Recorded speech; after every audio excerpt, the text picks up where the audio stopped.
My name is Lucas. I'm 26, and for most of my life, I've been the responsible one in my family.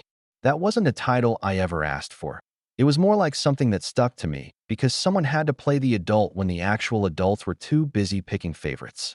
My younger brother, Daniel, has always been the golden child. He's 22, reckless, impulsive, and yet somehow untouchable in my parents' eyes. I can't count how many times he's gotten himself into trouble, skipping classes, blowing through money, wrecking relationships, and every single time, my parents would smooth it over like it was just a little hiccup.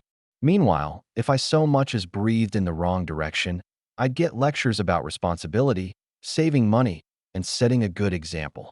I learned early on that the rules in my family weren't actually rules. They were warnings directed at me, while Daniel floated above it all. I'd hear things like, "Don't leave dishes in the sink, Lucas," while Daniel's plate sat crusting on the counter from last night's midnight snack. Or, "Don't drive too fast, Lucas, we can't afford accidents," while Daniel was getting pulled over for the third time and still walked away with nothing but a warning, thanks to Dad's connections. It wasn't fair, but I grew used to it. I had to. So when I landed my first decent job last year and finally had the means to treat myself, I did something big. I bought a brand new SUV. Not a luxury car or anything over the top, just something safe, reliable, and mine. I'd been saving for years, driving my old beat-up sedan while Daniel went through 3 different cars in 4 years because he couldn't keep them intact. The SUV was my milestone. To me, it wasn't just a car. It was proof that I could build something for myself, something that no one could take away. Of course, the moment I drove it home, Daniel was all over it. "Man, this is sick," he said, running his hands over the hood like it belonged to him. "We're definitely taking this on our next trip." I laughed it off, thinking he was joking, but I could see the glint in his eyes. He wasn't admiring my car. He was staking a claim. Mom, who was standing nearby, chuckled and said, "Don't be greedy, Lucas. Let your brother enjoy it too." As if the thousands of dollars I spent didn't mean anything. As if all those late nights working overtime could be brushed aside because Daniel wanted to enjoy it. I made it clear, no one drives it but me. My tone was firm, maybe firmer than I usually allowed myself to be around my family, but it had to be said. Daniel just smirked, the kind of smirk that makes you wonder if he's already planning to ignore you. Mom frowned at me like I was being unreasonable, but I stood my ground. After all, if I didn't protect what I earned, who would? Still, that night, I had a hard time sleeping. It wasn't paranoia exactly, but a gnawing sense that I couldn't fully trust the situation. I'd caught Daniel eyeing my keys before, and there had been times in the past when he borrowed things without asking: my laptop, my tools, even cash from my wallet when we were teenagers. He'd always deny it until I cornered him with proof, and even then, Mom would say, "He's young, let it go." Young or not, Daniel had a way of convincing everyone else that his actions didn't carry weight. But I knew better. I told myself I was overthinking. I tucked the keys under my pillow like I was guarding treasure, but somehow, in the haze of early morning hours, I must have let my guard down. Because when I woke up around 7 the next day, groggy and confused by the strange emptiness outside, my stomach dropped. My SUV wasn't in the driveway. At first, I thought maybe it was stolen. The panic that hit me was sharp and immediate, my mind racing with insurance calls and police reports. But when I went inside to look for my keys, they were gone too. My heart sank as the reality pieced itself together. Daniel. The rage that hit me was almost overwhelming. It wasn't just about the car. It was the principle of it all. I'd worked for that SUV, guarded it, and warned him not to touch it. And still, in the middle of the night, he'd taken what wasn't his. I stormed into the kitchen where Mom was already making breakfast, humming like nothing was wrong. "Where's Daniel?" I demanded, my voice sharper than I intended. She looked at me with that weary expression she reserved for when she thought I was overreacting. "He went on a weekend trip with some friends," she said, stirring her coffee. "Why?" My hands clenched. "He took my car. My SUV. The one I told him not to touch." She barely blinked. "Don't be ridiculous, Lucas. He wouldn't do that." It was like a slap in the face. The SUV was gone. The keys were gone. And still, she denied it. That familiar wave of disbelief and frustration crashed over me. For years, I'd been told to let things go, to swallow the unfairness. But this wasn't some dirty dish in the sink. This was my car. I wanted to scream, to shake her until she admitted what we both knew. Instead, I stared at her, trying to process the sheer audacity. The car is gone, Mom. He took it. Don't defend him this time. But she only sighed, patting my arm like I was a child throwing a tantrum. Lucas, stop blaming him. He would never do that. And in that moment, something shifted in me. I didn't argue. I didn't shout. I just stood there, my chest tight with anger, but my face carefully calm. I smiled, because while she brushed me off, I already knew something she didn't. The SUV Daniel had driven off with wasn't exactly the car he thought it was. And that secret was going to change everything. When I walked out of the kitchen that morning, Mom's words followed me like a curse. He would never do that. She said it with such conviction, as if denial could bend reality to her will. I knew better. The empty driveway outside was proof enough. But what stung wasn't just Daniel's betrayal. It was the way Mom refused to acknowledge it. Again. Always again. The hours crawled by with no word from him. I tried to distract myself, pacing around the house, sipping coffee that went cold in my hands. I kept replaying the same thoughts. The payments I had set up for the SUV, the long hours I'd worked, the sacrifices I made. That car wasn't a toy. It wasn't a shared family vehicle. And yet that's exactly how Daniel was treating it. By noon, I couldn't take it anymore. I called his phone, straight to voicemail. Texted him. No response. The silence wasn't surprising. It was strategic. Daniel knew that if he ignored me long enough, by the time he returned, Mom and Dad would have already smoothed things over, and I'd be painted as overly dramatic for still being upset. It was the same cycle I'd lived through for years. When Dad came home from work, I thought maybe he'd back me up. He's always been the quieter one in these family disputes, but I held out hope. I cornered him the second he walked in. Dad, Daniel took my car. My SUV. He left at night and hasn't answered me all day. Dad didn't even flinch. He set his briefcase down and rubbed his temples. Lucas, your brother's just blowing off steam. Don't make this into a big fight. He'll bring it back. I stared at him, floored. Don't make this into a big fight? He stole my car, Dad. That is a big fight. Lucas. His tone was low, warning. You're too rigid sometimes. You've got to learn to share. He's your brother. That word, share, ignited something bitter in me. Share? As if Daniel and I were equals in this. As if I hadn't paid every single dime for that car. As if my years of careful saving were somehow less important than Daniel's whims. I wanted to laugh at the absurdity, but it wasn't funny. It was suffocating. Later that evening, while I was sulking in my room, I overheard Mom and Dad talking in the living room. Their voices were low, but the walls in our house weren't exactly soundproof. Lucas is always so uptight about these things, Mom muttered. It's just a car. Dad sighed. He'll get over it. Daniel's young. Let him enjoy himself while he can. The words stabbed deeper than I expected. It's just a car. No, it wasn't. It was independence. It was dignity. It was the one thing I could point to and say, I did this on my own. And in one night, Daniel had stripped me of it, with their blessing. 3 days passed. 3 days of no car, no word from Daniel, and a suffocating atmosphere at home where any mention of the SUV was met with silence or scolding. Mom even had the audacity to suggest, why don't you just use my car for now? Stop sulking. As if the problem was my attitude and not the fact that their golden child had stolen from me. Finally, on the 4th evening, I heard the familiar crunch of tires in the driveway. My pulse quickened as I rushed to the window. There it was, my SUV, except it wasn't the same. The front bumper was cracked, the side mirror was dangling, and the shine I had polished just days ago was now dulled by streaks of mud and careless scratches. My chest tightened, fury rising like a tidal wave.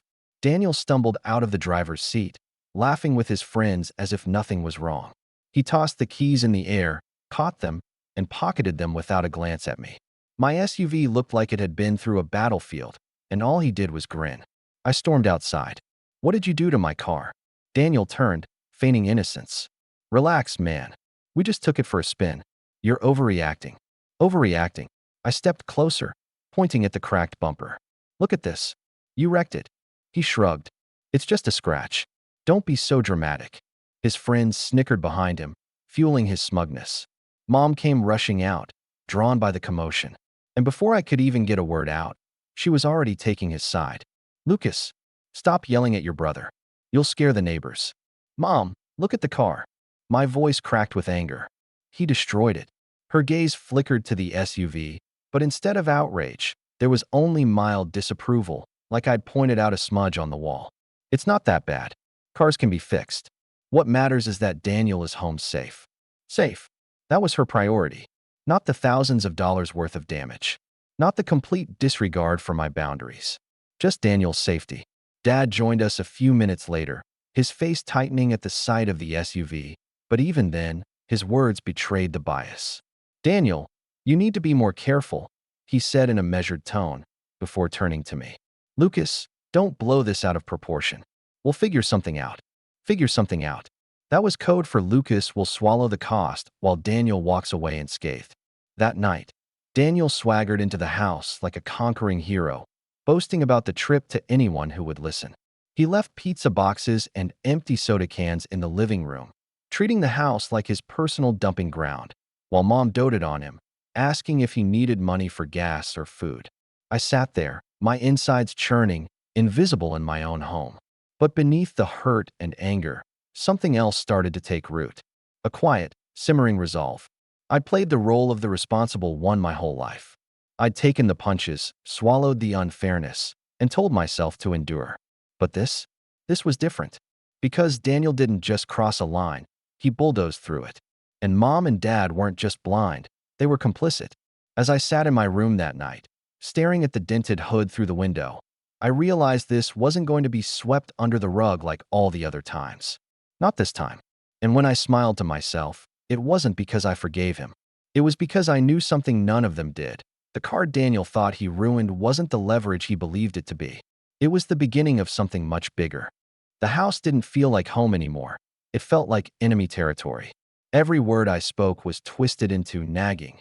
Every justified frustration dismissed as overreacting.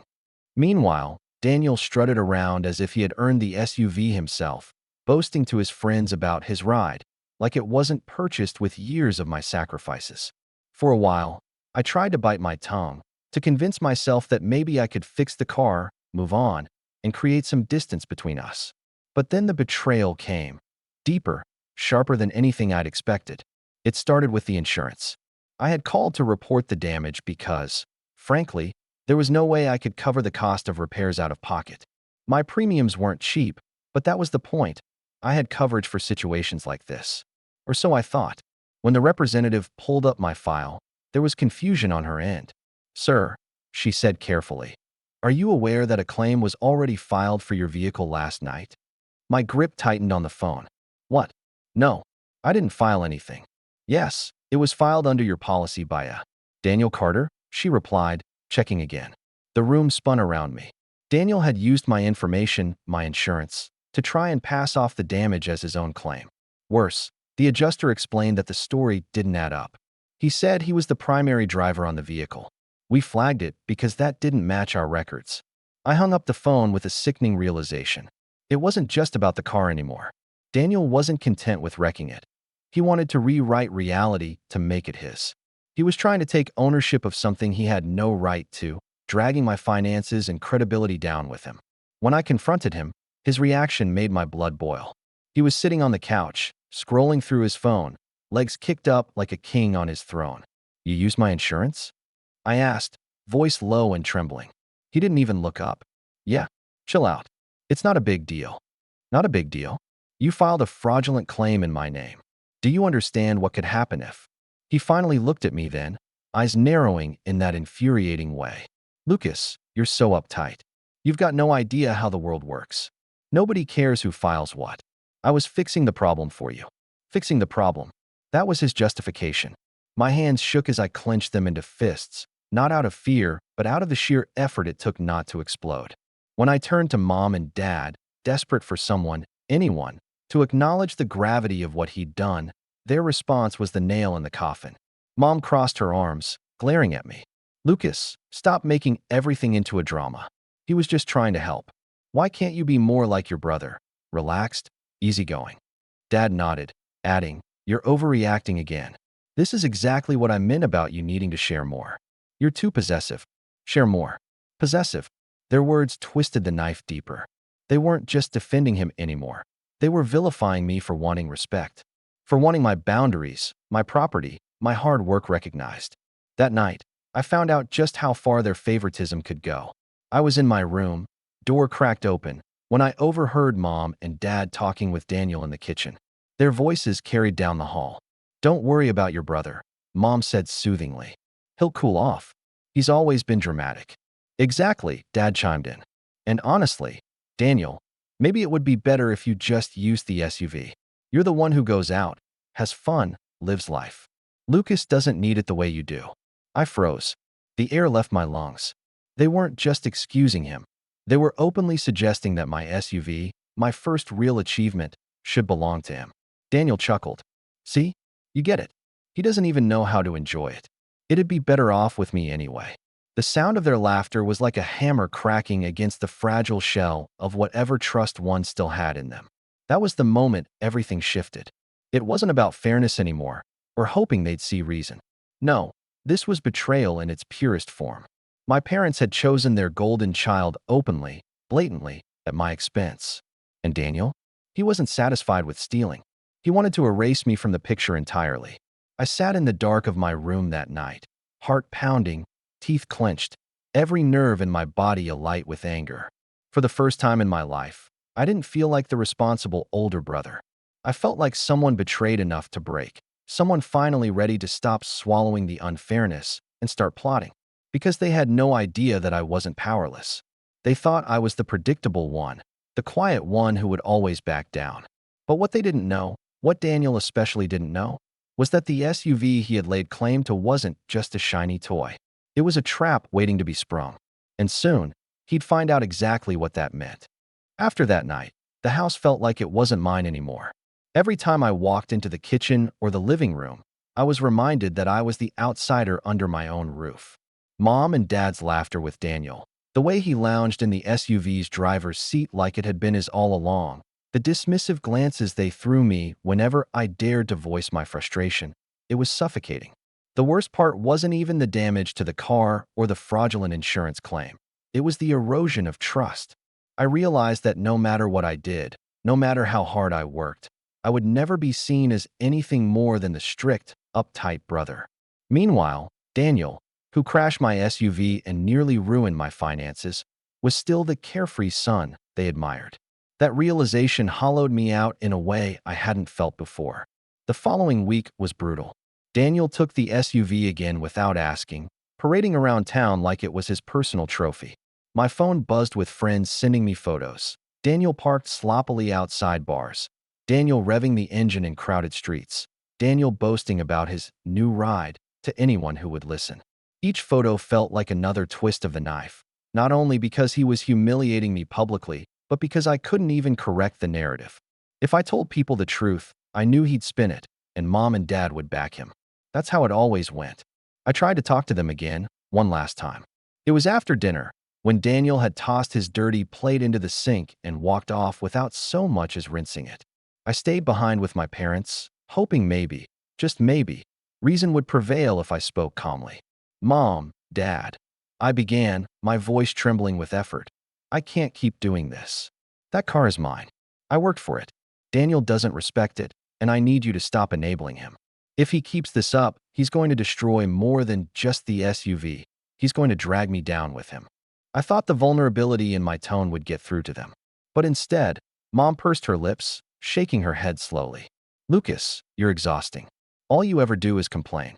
Why can't you be grateful your brother is even around? One day, when he's successful, you'll be proud." Proud.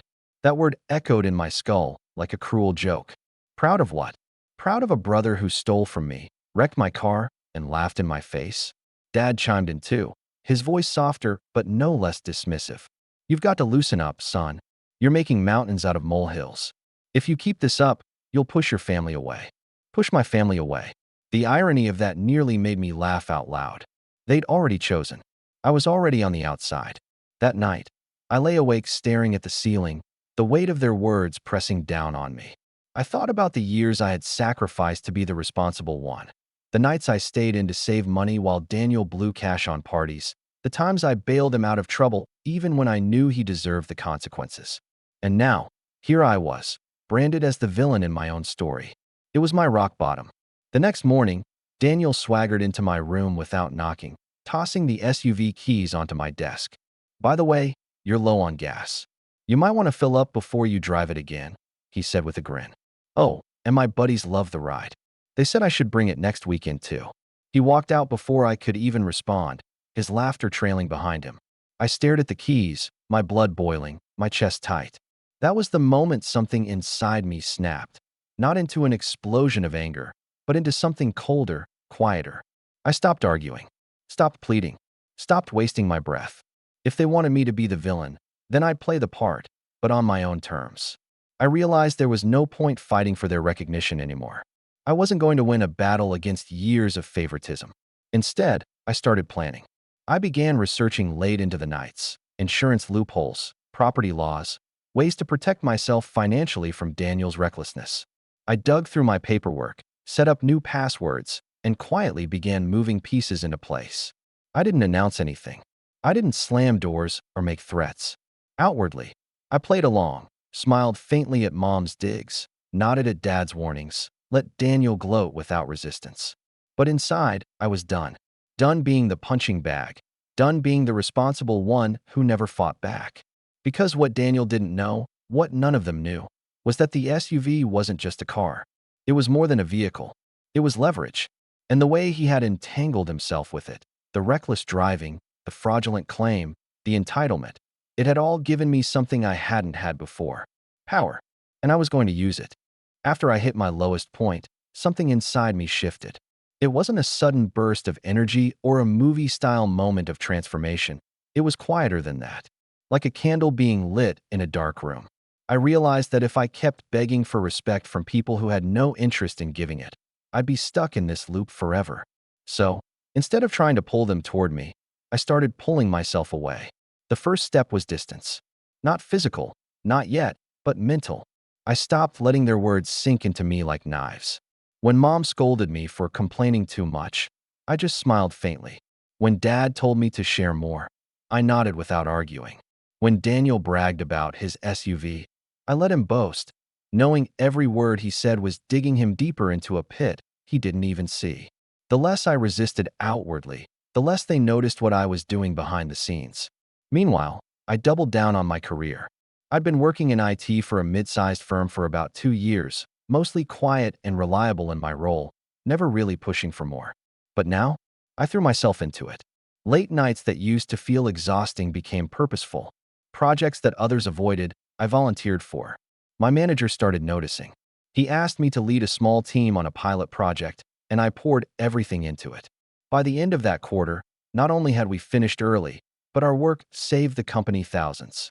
My manager recommended me for a promotion, and just like that, my salary jumped. The money that used to trickle in now felt like a steady flow. And for the first time, I saw a future where I wasn't shackled to my family's approval or to Daniel's shadow. With the extra income, I made some strategic moves. I opened a separate account, one my parents didn't know about. Every bonus, every overtime payment, every bit of freelance work I took on the side went straight into it. I also started making connections outside of my family bubble. Colleagues who respected me, mentors who saw potential, even a few friends who understood the grind I was on. Slowly, my world began to expand beyond the suffocating walls of favoritism I'd grown up in. And the SUV? Oh, I didn't neglect that piece of the puzzle. After Daniel's fraudulent claim, I quietly contacted my insurance company and set stricter controls on the policy. I didn't tell Daniel. I didn't tell Mom or Dad. Instead, I documented everything. Photos of the damage, emails with the insurance rep, even timestamps from neighbors who saw Daniel driving recklessly. Every piece of evidence went into a neat folder, digital and physical. At the same time, I installed a tracker in the SUV. Again, no one knew. Every time Daniel took the car out, I had a record of where he went, how far, and how long. It was tedious at first, watching his trail of irresponsibility, but I knew it was valuable. He thought he was untouchable, but I was quietly building a case, brick by brick. Life outside the house began to look brighter. I treated myself, not with flashy things, but with small victories that were mine alone. A new laptop bought outright, dinners with colleagues where I could laugh without feeling judged, a gym membership that became my outlet for stress. My health improved. My confidence grew. For once, I wasn't the background character in my own life. And the more I pulled myself up, the more I noticed Daniel unraveling. The SUV wasn't enough for him. He wanted more attention, more money, more indulgence. He started borrowing from friends, bragging about investments he didn't understand, and throwing parties that left the house trashed.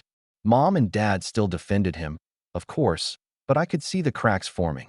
His recklessness wasn't charming anymore. It was becoming costly.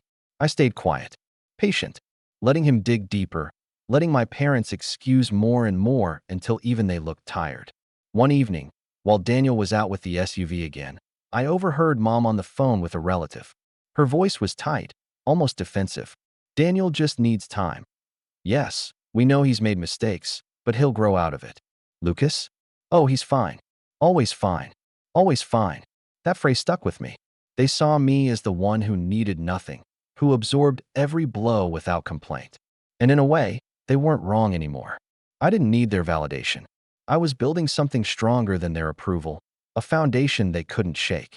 But the irony was, the stronger I grew, the weaker their golden boy looked in comparison.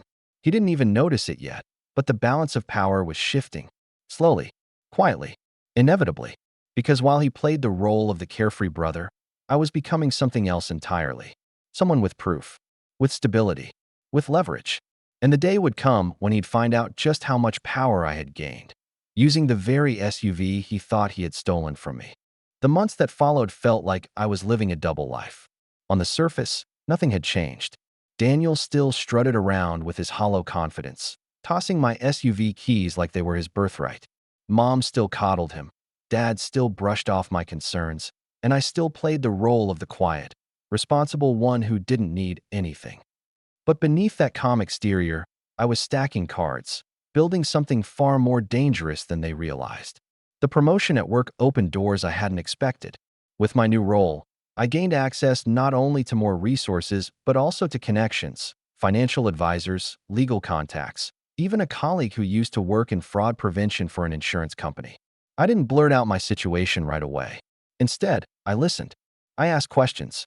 And slowly, I began to understand just how deep the consequences could go for someone who filed fraudulent insurance claims or repeatedly drove recklessly under someone else's policy. One conversation in particular stuck with me. Over coffee, my colleague, let's call him Mark, was telling me about a case where someone had been flagged for misusing a car that wasn't theirs. The paper trail is everything, he said. Emails, GPS data, receipts, photos, you piece it together, and eventually, even the most untouchable person crumbles. I remember sipping my coffee slowly, hiding the small smile tugging at my lips. A paper trail. That's exactly what I had been building for months. Every reckless trip Daniel took in the SUV was recorded by the tracker I'd installed. Every dent, every scratch, every receipt from gas stations he used my card to fill up with. I had them cataloged. I even had text messages from him bragging to his friends about his ride, screenshots saved in multiple folders. To anyone else, it might have looked obsessive. To me, it was preparation. Meanwhile, Daniel's arrogance was ballooning. He wasn't content just borrowing the SUV. He started talking about upgrading it, as if it were his to modify. One night at dinner, he casually mentioned to our parents, I was thinking of trading it in for something sportier. Maybe a coupe. I nearly choked on my food. Excuse me. Daniel smirked. Relax, man. I'm just saying. This SUV isn't really my style. Too family-friendly. Don't you think I'd look better in something with, a bit more edge? Mom laughed. Well, he's not wrong. You've always been the practical one, Lucas. Daniel needs something more fitting for his personality. I looked between them, stunned, my fork frozen in midair. They weren't even hiding it anymore. They were entertaining the fantasy that my car was Daniel's to trade. That night, I realized something crucial. Daniel wasn't just entitled. He was careless with his entitlement. He believed so completely in his golden child immunity that he'd started saying the quiet part out loud. That was dangerous for him and valuable for me. Around that same time, I stumbled onto another piece of leverage I hadn't expected. My company had begun offering optional car allowances to employees in managerial positions, an incentive to ensure reliable transportation. I applied, and within weeks, I had approval. It wasn't enough to cover a brand new vehicle outright, but combined with my savings, it gave me options. Serious options. That's when the idea solidified in my mind. I didn't need to fight for recognition anymore. I didn't even need to fight for the SUV. What I needed was to let Daniel, and by extension my parents, dig deep enough into their delusions that when the truth finally landed, it would crush them under its weight. I quietly met with a lawyer, someone recommended by Mark, and laid out a hypothetical scenario. What if someone repeatedly damaged your property, filed false claims, and tried to assert ownership? The lawyer raised an eyebrow but didn't laugh. If you can prove it, you'd have grounds not just for financial restitution but also for charges, depending on the extent. That night, I walked back into the house with a calmness I hadn't felt in years. Mom was nagging me about how I never smiled anymore. Daniel was bragging about his weekend plans, and Dad was glued to the TV. I just nodded, smiled faintly, and went upstairs. Because I knew something none of them did. I was no longer just the responsible older brother. I was someone with documented proof, legal advice, and a financial cushion that freed me from needing their approval. And most importantly, I was patient. Daniel thought he had all the power because he had the keys. But the keys didn't matter anymore. What mattered was the trap I was building around him, one he couldn't see until it was too late. Sooner or later, he'd walk right into it. The breaking point came on a Friday night. One of those evenings where the house was filled with the sound of Daniel's laughter and the clatter of his friends taking over the living room. I had just come home from a long day at work. Productive, fulfilling, but exhausting. And the last thing I wanted was another reminder of how little respect I had in this house. Yet there it was, Daniel tossing the SUV keys in the air while bragging about his plans for the weekend. "We're taking it upstate," he announced proudly, his friends nodding along. "Gonna hit the lake, maybe camp out. This thing's perfect for hauling all our gear." I froze in the doorway. He didn't even bother to look at me as he said it. Didn't even acknowledge that the car he was parading around was mine, not his. My SUV had gone from being my achievement to being his party accessory, and my parents sat there grinning like it was cute. That was when I knew it was time. The trap I'd been building for months was ready, and Daniel had just volunteered to step straight into it. Earlier that week, I'd met with the lawyer again. With all the documentation I'd gathered, the tracker logs, photos, insurance correspondence, even witness accounts from neighbors, it wasn't hard to build a case. But instead of rushing to file something immediately, I held on to the evidence, waiting for the perfect moment to make the damage undeniable. And this weekend trip? It was the perfect storm. The morning they left, I didn't argue. I didn't demand the keys back. I simply smiled, wished Daniel and his friends a safe trip, and watched as he drove away, music blasting, laughter spilling out of the SUV's open windows. Inside, I felt a calmness settle over me. The kind of calm that comes when you know you've already won. While they were gone, I set the rest of the plan in motion. I sent the tracker data and photos to my lawyer, including Daniel's itinerary, which I'd gleaned from overhearing his loud conversations. I even had screenshots of his texts bragging about borrowing the car for the weekend. The lawyer advised me to call the insurance company directly, not to file another claim, but to formally report unauthorized use and fraud tied to Daniel's previous attempt. "Once you make the call," my lawyer said, "you're no longer the one chasing the problem. The system will chase him." And so I did. Calm, polite, precise. I laid out everything to the insurance rep. By the end of the call, they confirmed Daniel's name was already flagged in their system. "Thank you for confirming, Mr. Carter," the rep said. "Rest assured, this will be escalated." By Sunday evening, when the SUV finally pulled back into the driveway, it was in even worse shape than before. A cracked taillight, mud caked along the tires, fast food wrappers spilling out of the back. Daniel stumbled out, sunburned and smug, his friends laughing like they'd just returned from a victory lap. "Man, this thing is a beast," Daniel grinned, slapping the hood. "Don't worry, bro. I'll get it washed tomorrow." I didn't respond with anger this time. I simply smiled, calm, measured, almost amused. "Glad you enjoyed yourself." That night, while Daniel crashed in his room and my parents hummed with their usual pride, I sat quietly at my desk. I pulled up the tracker app, downloaded the weekend's data, and sent it to my lawyer with one final note. "He's crossed the line again. Proceed." The next few days unfolded with a strange sort of satisfaction. A letter arrived addressed to me, but when I opened it, It might as well have been written directly to Daniel. The insurance company was formally investigating fraud and unauthorized use tied to my vehicle. The words were heavy, official, the kind of language you couldn't wave off with a laugh or a shrug. I didn't show Daniel. Not yet. Instead, I tucked the letter neatly into my folder of evidence, waiting. But my revenge wasn't just about legal consequences. It was about shifting the balance of power. At work, I'd finalized my car allowance paperwork, and within a week, I was approved for a new vehicle through the company program. A fresh start. And here's the best part. I deliberately didn't trade in the SUV. No, I kept it under my name, fully documented, battered as it was. Because it wasn't just a car anymore, it was Exhibit A. When Daniel tried to take the keys again that weekend, I let him hold them in his hand for a moment before calmly saying, "Actually, the SUV's off limits now. Company policy. I'll be driving the new one. Insurance doesn't allow unauthorized drivers anymore." His grin faltered. "What do you mean? I've been driving it for months." "Exactly," I said, meeting his eyes. "And that's over." He laughed, trying to brush it off, but there was a flicker of doubt in his expression, the first crack in his smug facade. Mom swooped in, of course, scolding me for being selfish and telling me to stop holding grudges. But this time, I didn't argue. I just smiled and walked out with the new keys in my pocket. Because the real blow hadn't landed yet. And when it did, it wouldn't just knock Daniel down. It would shake the pedestal my parents had built for him to the ground. The fallout didn't come all at once. It arrived in waves, each one stronger than the last, until even my parents, so determined to keep Daniel untouchable, were forced to face reality. The first wave came when the insurance company called. I made sure to take the call on speaker while sitting in the living room, my parents and Daniel all within earshot. The representative's tone was calm but firm. They had concluded their investigation, and Daniel's fraudulent claim had been flagged as attempted insurance fraud.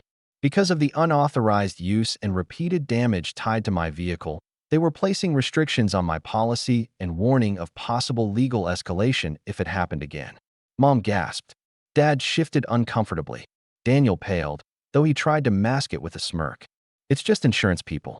They bluff all the time." But his voice cracked ever so slightly. The second wave hit when I finally revealed the folder I had been keeping. I laid it out on the dining room table like a case file, photos of the damage, tracker logs showing Daniel's late-night joyrides, screenshots of his texts bragging about the car, and copies of the letters from the insurance company. Each page landed with a slap against the wood, and with every slap, my parents' excuses grew thinner. "This is harassment. Mom tried it first. You're digging into his life like some detective." "No," I replied evenly, looking her dead in the eye. "This is proof. Proof you've ignored for months." Daniel snatched at the papers, flipping through them in disbelief. "You were spying on me?" "I was protecting myself," I said calmly. "From you." The silence that followed was heavier than anything I'd ever felt in that house. For the first time, there were no quick excuses, no laughter to brush it off. Just a wall of evidence they couldn't climb over. The third wave came harder still. A few weeks later, Daniel was pulled over while driving a friend's car, reckless speeding, expired registration. With his name already flagged in the insurance system, the officer didn't just let him off with a warning this time.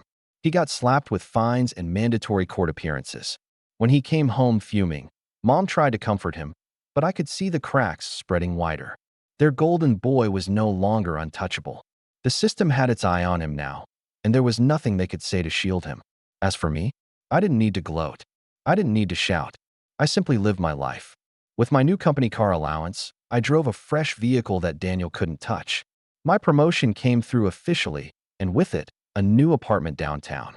When I packed my things, my parents begged me to reconsider, though their pleas weren't really about me. They were about losing the son who kept the house afloat, while their favorite spiraled out of control. I moved out quietly, no dramatic fights, no slammed doors. Just a calm exit from the battlefield I had been forced to grow up on. Months later, I returned, not to live, but to visit, pulling up in my new car, sharp suit fresh from work. The SUV still sat in their driveway, battered and unused, a monument to the months of denial and betrayal. Daniel stepped outside, thinner, wearier, his bravado dimmed. Mom and Dad followed, their faces lined with a shame they couldn't quite voice. "Lucas," Dad said slowly. Maybe, maybe we should have listened sooner. I studied them. The same people who had dismissed me, belittled me, made me invisible in my own home. And for the first time, I didn't feel the desperate urge for their approval. I didn't need their validation anymore. I gave them a small smile. It's fine. I just wanted you to see the truth for yourselves.